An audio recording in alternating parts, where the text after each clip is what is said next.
Hello everyone, today I will talk about PPP approach. So let's start with what is PPP? Presentation, practice and production.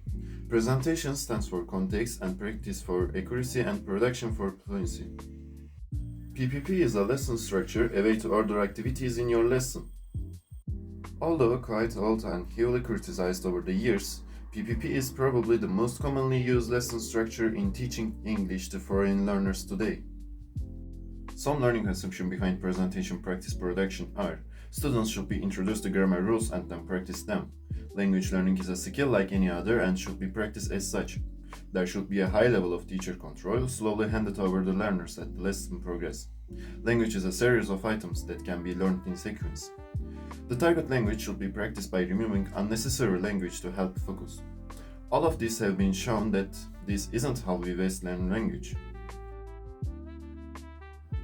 This is where the language is introduced or present to the learners, usually by introducing a context or situation. For example, tell or act out a short story, like, I wake up this morning with a nasty cold, I went to the doctor. Also, you can play a short audio clip, show a clip from a movie or TV show objects you brought in like newspaper cutting, a plane tickets, hobby materials.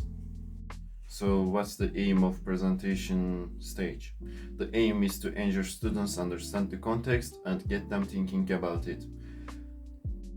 You could elicit ideas or suggestions from students, get them to talk to each other about what they know or think about the situation. This also helps them to start to remember the language and vocabulary they already know about the topic.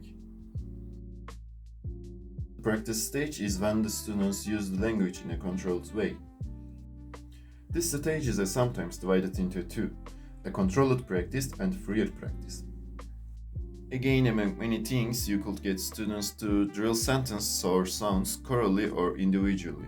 Substitution drills in pairs, sentence matching activities, gap fill exercises, pair works asking and answering questions. The aim of this stage is accuracy. Error correction is important in this stage, so monitor the students closely and take time to correct errors immediately. A delayed error correction section after the activity will be useful for target language errors to seem to be common. Production stage is where the language is used more openly, things like role plays, communication tests, collaborative tests, and discussion activities. The focus of this stage is using the language as fluently and naturally as possible, as students will do outside of the classroom. It has some advantages. It is easy to learn for new teachers, it is very flexible, it is easy to plan for and has a logical progression, it works for most type of classes including larger classes. Most coursebooks use this or similar method to structure their lessons and chapters. Also, PPP has some disadvantages. Research shows that it may not be the best way to teach and learn a language. Weaker learners may overuse the target language from the practice season, so it sounds unnatural.